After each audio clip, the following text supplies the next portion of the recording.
राष्ट्र सर्वप्रथम, राष्ट्र सर्वप्रथम, राष्ट्र सर्वप्रथम, राष्ट्र सर्वप्रथम। अभी हमारे साथ हैं डॉक्टर अखिलेश प्रसाद सिंह, राज्यसभा सदस्य हैं कांग्रेस से।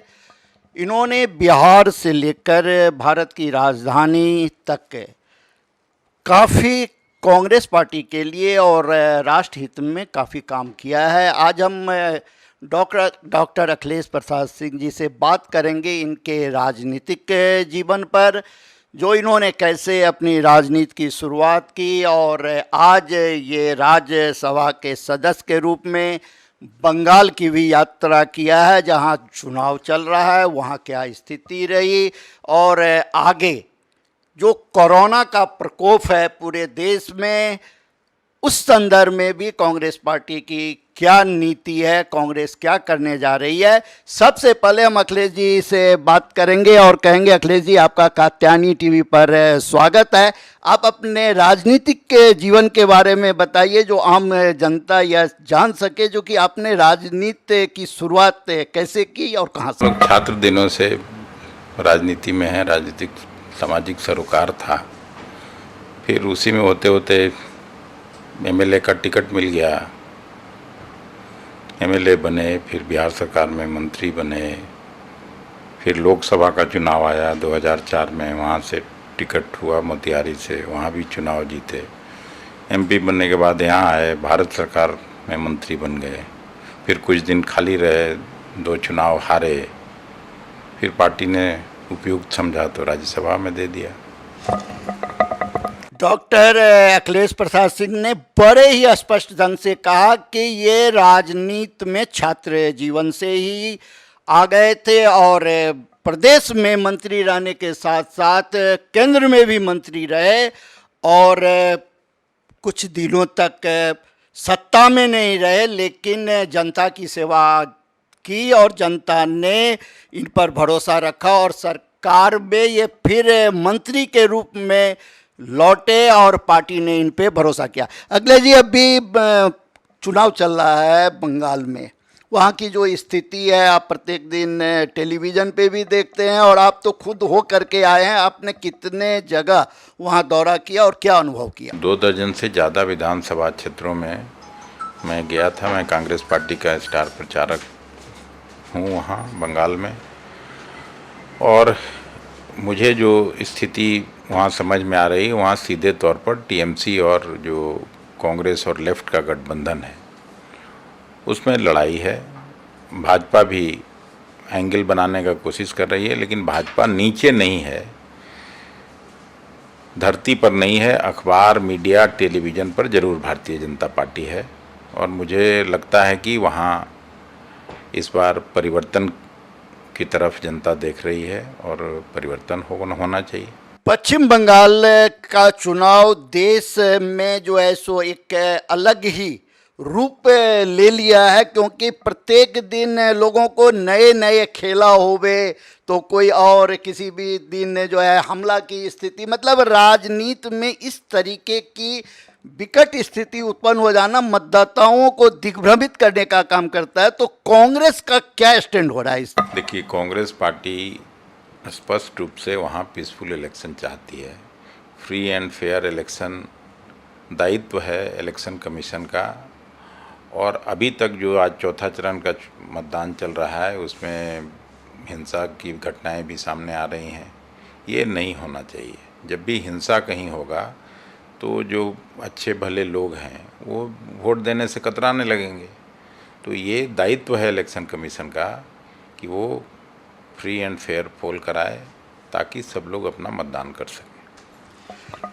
डॉक्टर साहब, आप राष्ट्रीय स्तर पर कांग्रेस पार्टी की बात रखते रहे हैं और हम जब बात कर रहे हैं राष्ट्रीय स्तर पर चर्चा की, तो हम आपसे बात कर लें महाराष्ट्र की भी। महाराष्ट्र में अभी जो स्थिति उत्पन्न हुई है, वहाँ के पुलिस पदाधिकारी द्वारा वहाँ के गृह मंत्री पे जो आरोप लगाया गया है और मामला महाराष्ट्र के उच्च न्यायालय के बाद सर्वोच्च न्यायालय तक पहुंच गया, तो क्या राजनीति में नैतिकता के आधार पर वहां के गृह मंत्री को आरोप के बाद इस्तीफा देनी चाहिए या नहीं दे देनी चाहिए? गृह मंत्री ने तो ऑलरेडी इस्तीफा दे दिया। गृह मंत्री ने कहा कि मैं अपना इस्तीफा देता हूं और जब तक चार्ज मुक्त नहीं हो जाऊंगा, जो भी जांच एजेंसी सीबीआई जांच करे या स्टेट का एजेंसी जांच करे, जब तक वापस जांच खत्म नहीं हो जाती तब तक मैं मंत्री नहीं रहूंगा। उन्होंने काफी देर से इस्तीफा दिया। जब उन पे आरोप लगा था उसी समय इस्तीफा दे देनी चाहिए नैतिकता के आधार पे। बिल्कुल नहीं। जब सीबीआई इंक्वायरी का कोर्ट ने ये कर दिया तभी आदरणीय शरद पवार जी ने को जाके उन्होंने अपना इस्तीफा कर दिया। डॉक्टर साहब ने बड़ा ही स्पष्ट पक्ष रखा है, जो कि वहाँ गृह मंत्री ने इस्तीफा दे दिया था और इस्तीफा देने के बाद ही जो है सो सीबीआई की जांच अब आगे चल रही है और सीबीआई जांच करेगी। जो भी मामला होगा वह दूध का दूध और पानी का पानी अपने आप सामने आ जाएगा। अब हम डॉक्टर साहब से बात करेंगे, अखिलेश जी से, जो कि फिर से एक बार कोरोना महाप्रलय के रूप में संपूर्ण देश में फैल गया है और भारत की राजधानी दिल्ली में भी स्थिति भयंकर रूप लेता चला जा रहा है। रात्रि कर्फ्यू भी लग गया है। तो इस संदर्भ में कांग्रेस पार्टी का क्या स्टैंड है? देखिए, यही प्रधानमंत्री जी कहा करते थे जब पिछली बार कोरोना यहाँ आया कि 21 दिन में हम लोग समाप्त कर देंगे। नहीं हुआ, फिर बढ़ता रहा और प्रधानमंत्री जी हमेशा सबको अपील करते रहे कि 6 मीटर की दूरी, 6 गज की दूरी और मास्क पहनिए। तो इस सारे नियमों का धज्जी उड़ा रहे हैं वो खुद, जो बड़ी बड़ी रैली में जा रहे हैं, इलेक्शन हो रहा है। तो इसके बारे में तो भगवान ही मालिक है क्या होने वाला है। और जिस तरह से कोरोना बढ़ रहा है भारत में, अब तो इसमें तो भारत विश्व गुरु बन गया। और किसी चीज़ में बने नहीं बने, लेकिन कोरोना के मामले में तो हर फ्रंट पर, और अभी आप देखे होंगे टीवी में भी आ रहा है, सैकड़ों जगह से ज़्यादा जहाँ टीकाकरण हो रहा था वैक्सीन की कमी की वजह से बंद हो गया। महाराष्ट्र में, गुजरात में, सभी जगहों पर कई जगह ऐसा रिपोर्ट आया है, टीवी के माध्यम से ही मैं देखा हूँ। तो पहले तो इसको दुरुस्त करना चाहिए। जो भी कंपनियां हैं उनको पैसे मिलने चाहिए कि ताकि वो ज़्यादा से ज़्यादा वैक्सीन बना सकें और लोगों तक पहुंचा सकें।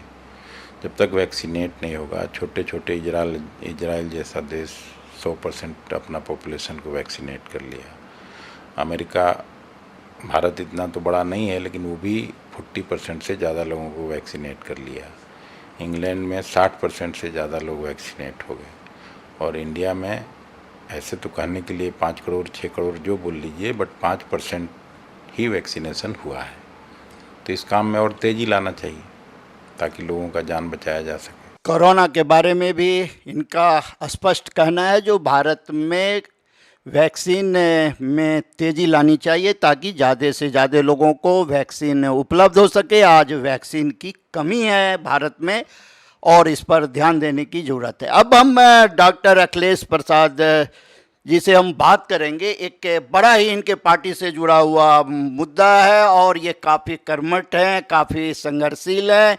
इन्होंने बिहार की धरती से लेकर राजधानी की धरती तक कांग्रेस के झंडे को लहराया है, मजबूत किया है, संगठन को मजबूत किया है। और बिहार में कांग्रेस का संगठन जो है सो दिन प्रतिदिन कमज़ोर होता जा रहा है।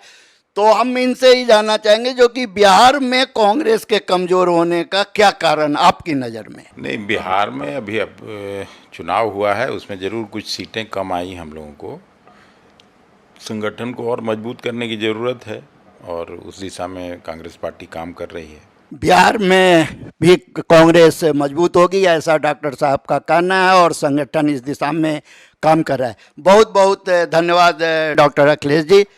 फिर से हम आपसे बात करेंगे। नेशनल टीवी चैनल कात्यायनी के लिए दिल्ली से ललित सुमन, कैमरामैन राधे के साथ।